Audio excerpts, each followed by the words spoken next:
Part 1, Part 2, Part 3, and Part 4. Now look at Part 1. Part 1.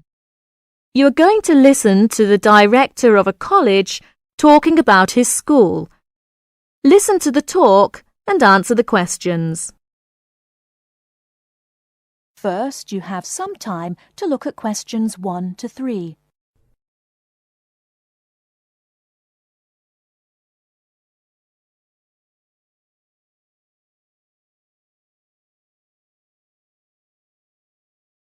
Now we shall begin.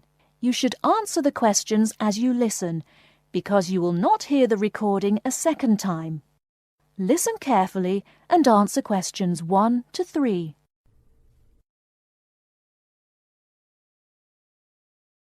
Many of you already have a reasonably firm idea of the general subject area you wish to study. Others are more open and searching for ideas. Whatever your situation, I hope you find that we have a course that meets your needs. Our firm aim is to be a student-centred institution with a special emphasis on flexibility. This begins with our attitude to access. We judge people on their motivation and commitment to study as much as, if not more than, formal qualifications. This is reflected in the vitality and diversity of our student population. Some of our students come direct from sixth form or college. Before you hear the rest of the conversation, you have some time to look at questions 4 to 10.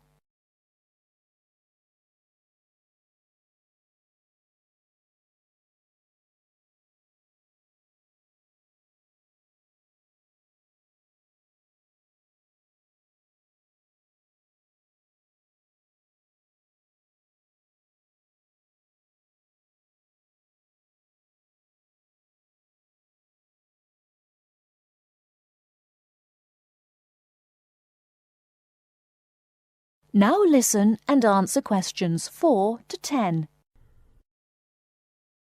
Others are coming into higher education after a short or long gap from formal education. Some are seeking a specific set of skills with a particular job or profession in mind. Others are retraining or studying to give their careers a new direction or dimension. Some are learning about the very latest scientific, technological and commercial knowledge. Others are stretching their minds on sensitive environmental, social and cultural issues. Even a casual observation of the mix of our student body indicates that we're close to our aim of being a polytechnic for the whole community. To meet our students' needs, we have 500 academic and a further 500 support staff committed to good quality teaching, high standards, and sensitive and sympathetic student care. We have probably the longest experience of understanding and dealing with the differing needs of a diverse student population.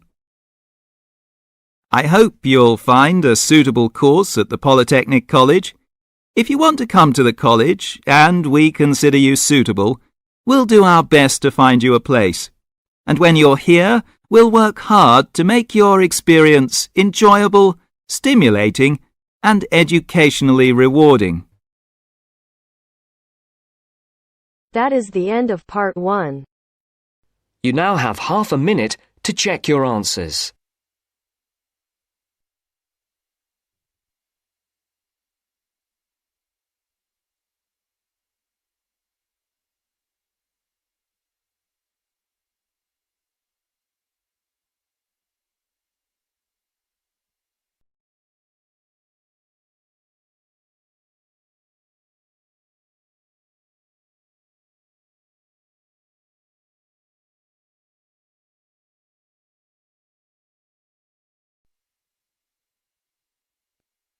Now turns to Part 2.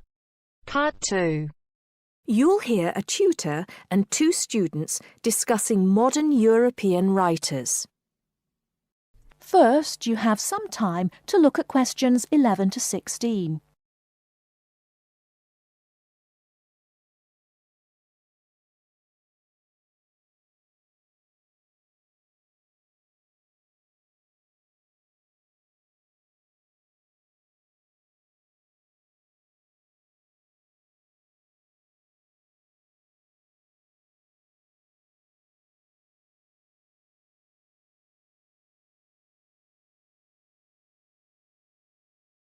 Now, listen carefully and answer questions 11 to 16.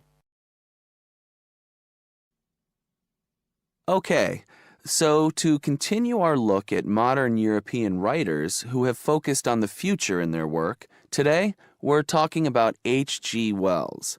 Last week, I asked you both to do some background research on Wells, which we're going to discuss now. Gitanjali, tell us about H.G. Wells. Right. So, H.G. Wells was a hugely successful British science fiction writer, writing at the end of the 19th and the start of the 20th century, and much of his work focused on predicting the future. Jason, do you think Wells was just using the future as a narrative device in his fiction? No. He really believed we can predict the future. In fact, he gave a speech at the Royal Institution in London in 1902 called The Discovery of the Future. And the point he was making was that by looking at what you know about the present and about science, it's quite possible to predict the future. Indeed. Gitanjali, do you think Wells was always optimistic in his predictions? Not at all. In fact, he varied in his predictions from being extremely pessimistic about the future to being optimistic. Interestingly, one theory I read links the attitude in Wells's work to his own health. When he was writing The Time Machine, which was published in 1895, he'd just been diagnosed with an incurable fatal disease.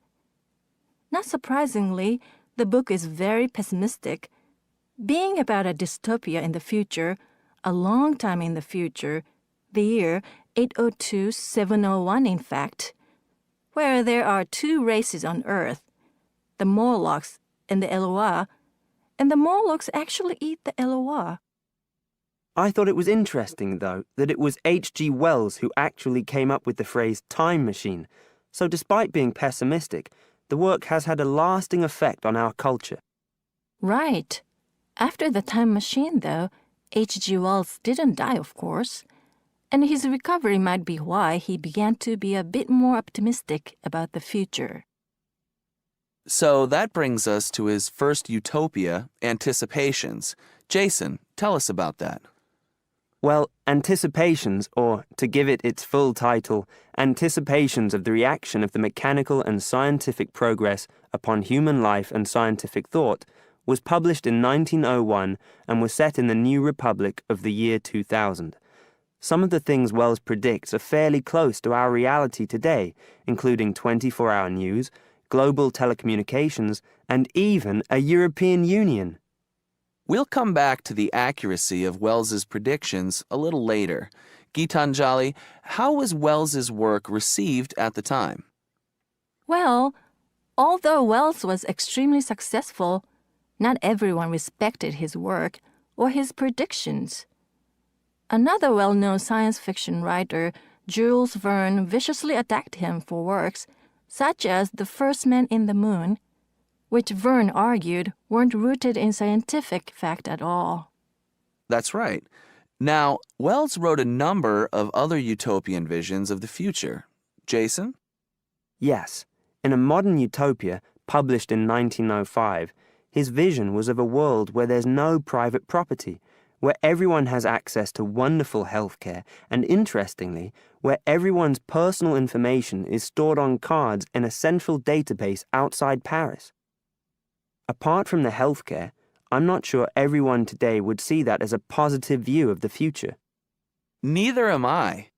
And, on a similar note, Wells strongly believed in population control and in The Shape of Things to Come, which was published in 1933, he sees and supports a world where the population is kept at 2 billion. Once again, I'm not sure most people today would necessarily see that as a good thing. Before you hear the rest of the talk, you have some time to look at questions 17 to 20.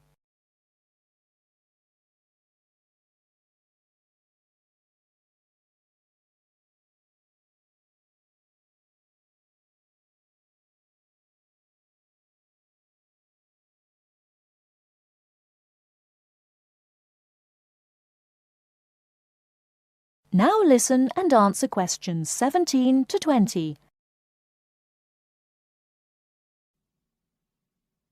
Gitanjali, in your research, did you come across anything about the world brain? Yes, I did. It's actually very interesting.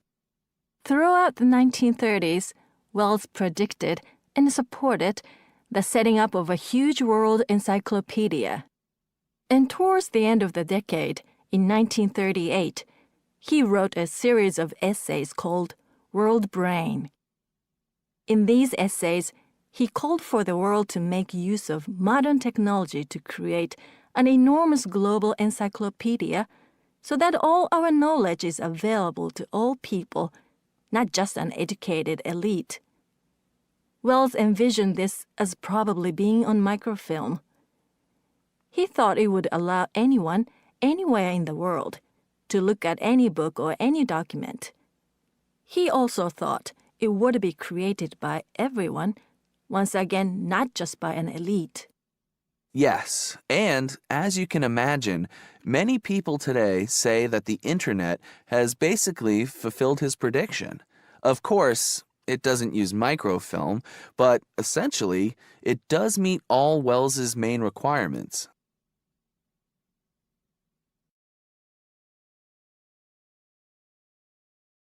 That is the end of part 2. You now have half a minute to check your answers.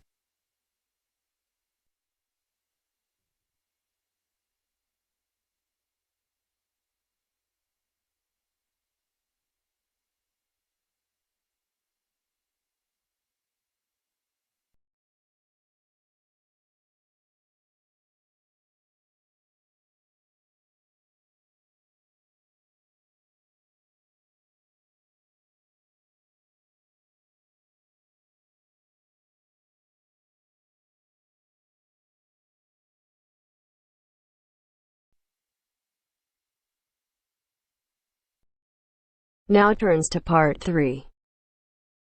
Part 3. You will hear two business studies students discussing a presentation they'll do on an article on working effectively in groups.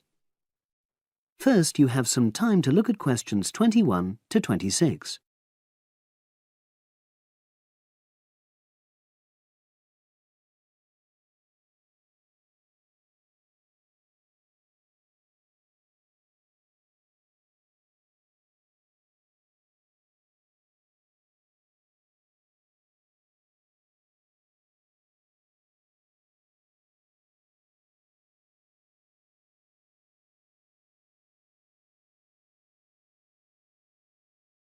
Now listen and answer questions 21 to 26.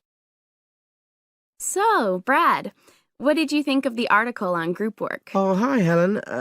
Yeah, it was pretty good, with helpful pieces of advice on how to make group work effective. I think we were lucky to be given such a straightforward text to present at the management skills seminar. Yeah. Actually, shall we discuss it now? Have you got time? Sure. It's only a 10-minute presentation, so we just need to explain and then give our views on the main points raised in the article. I'll jot down some notes. Right. So, there are 3 main sections. I suggest we start with listening. Yeah, effective listening in groups, because it's not something that's frequently covered on courses in our field. No, and we should say that in the presentation. Yeah. And also effective listening's pretty simple, you know. I don't think it's hard to learn. Well, people think it's easy, but in my experience, most of us tend to be very lazy listeners. Okay, I wouldn't argue with that. Something I do think we should emphasize is the power of the listener's posture, gestures, etc., in making speakers feel respected. Not that you're just waiting for them to finish before jumping in with your own ideas. Uh-huh. Okay, right. The next section is on goal setting. Let's make sure we're clear what the article says on this. Yeah. Well, firstly, it says that all group members must be given time to explain their own goals. That's it, yeah. And then, did it say that the whole group should agree on common goals? That's a bit too strong. It's more that everyone's agendas should be equally acceptable. But it does say that goals have to be realistic, Achievable within a particular time? You've got it. That's really what the article's saying. There isn't really any point in having ideals if group members know they won't come to anything within a reasonable period. So, I think a summary covering those points will be enough for that part of the presentation, don't you? Yeah. Now, the last section is about conflict resolution. Actually, I thought it was the worst part of the article. Me too. I don't think it went into sufficient detail on the issue. Actually, I thought it devoted too much space to it, but that it was all rather boring, It didn't mention some of the more radical theories. Absolutely. I found that really irritating. Right, and also I think it could have said more about conflict sometimes being healthy in groups. Absolutely. It just mentioned rather glibly about how we should avoid thinking of winners and losers, and that quick resolution of conflict is always desirable. Without explaining what these terms mean? Well, it gives quite detailed definitions, but doesn't develop a proper argument. Right. So, for the presentation, I think we just give some definitions and then explain what we felt were the weaknesses in the article's treatment of conflict resolution. Yeah, good. Now you have some time to look at questions 27 to 30.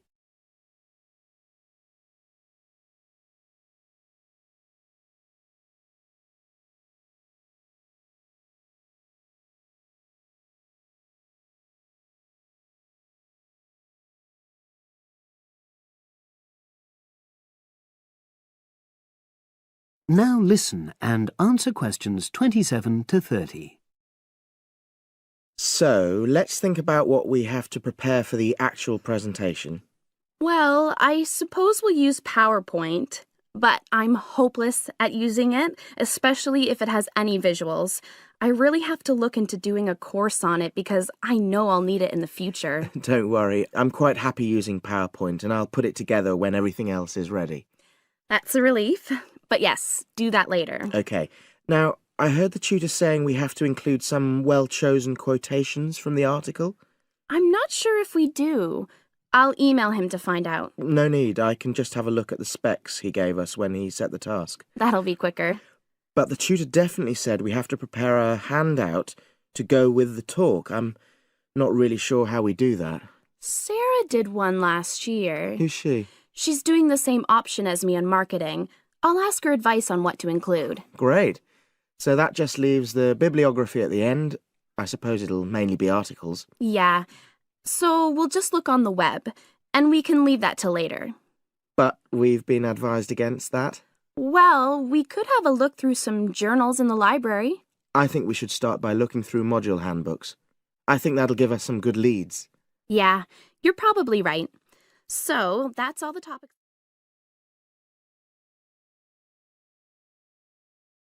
That is the end of part 3. You now have half a minute to check your answers.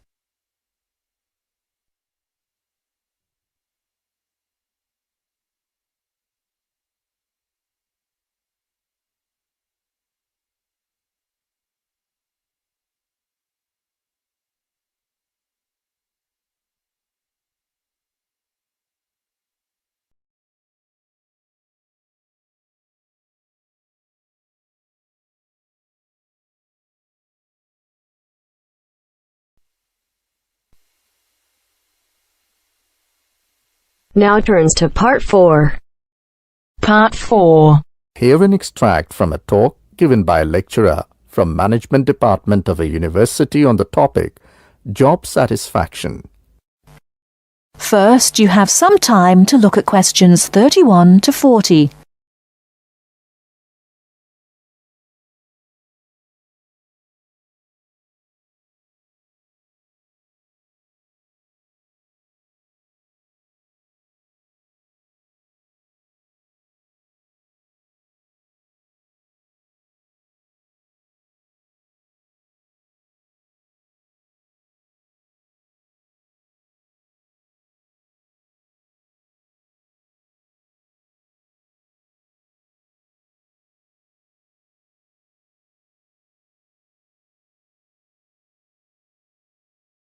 Now listen carefully and answer questions 31 to 40. Job satisfaction is how happy an individual is with his or her job. Scholars and human resource professionals generally make a distinction between affective job satisfaction and cognitive job satisfaction.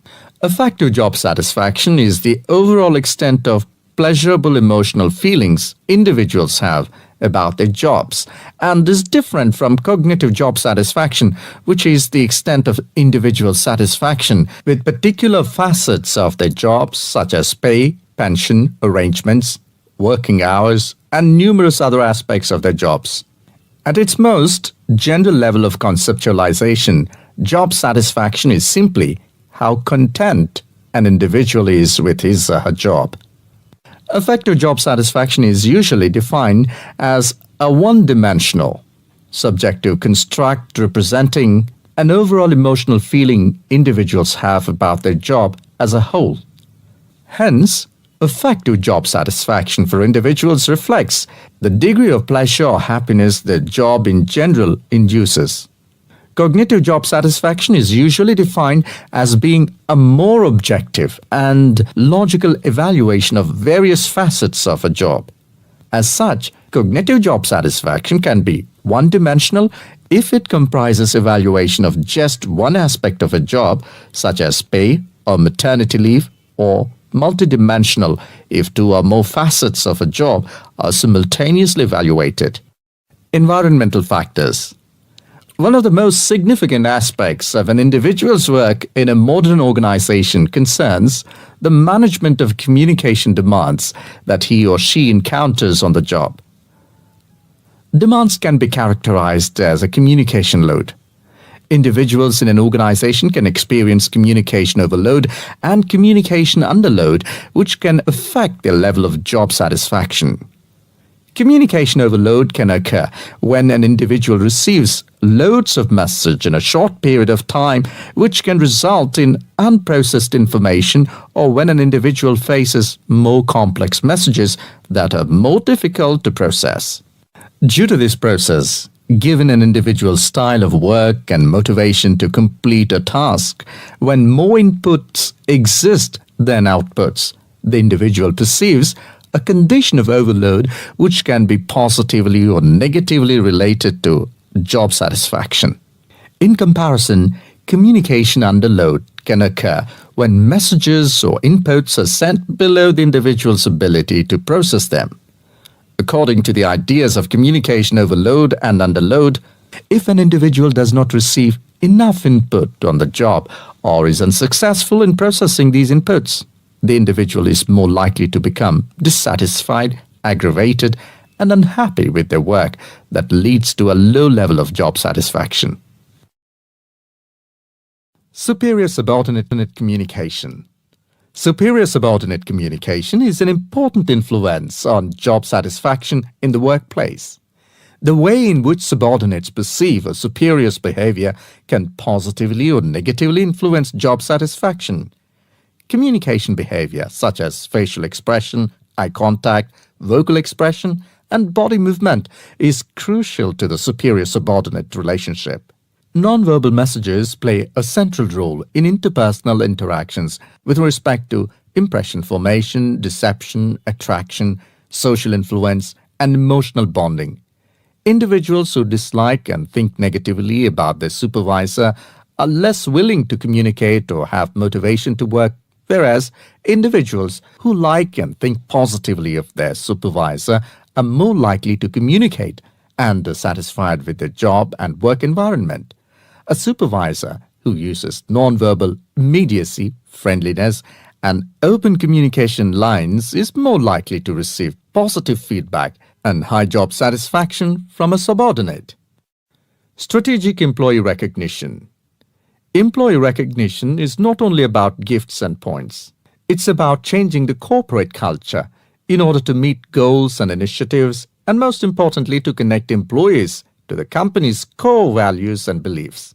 Strategic employee recognition is seen as the most important program, not only to improve employee retention and motivation, but also to positively influence the financial situation.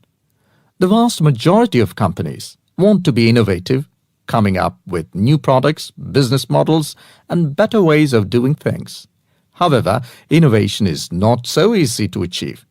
A CEO cannot just order it and so it will be achieved. You have to carefully manage an organization so that over time innovations will emerge. Individual factors. Mood and emotions form the effective element of job satisfaction. Moods tend to be long-lasting, but often weaker states of uncertain origins, while emotions are often more intense, short-lived, and have a clear object or cause. Positive and negative emotions were also found to be significantly related to overall job satisfaction. It was found that suppression of unpleasant emotions decreases job satisfaction, and the amplification of pleasant emotions increases job satisfaction. There are two personality factors related to job satisfaction: alienation and locus of control. Employees who have an internal locus of control and feel less alienated are more likely to experience job satisfaction, job involvement, and organizational commitment. The characteristics like high self-esteem, self-efficacy, and low neuroticism are also related to job satisfaction.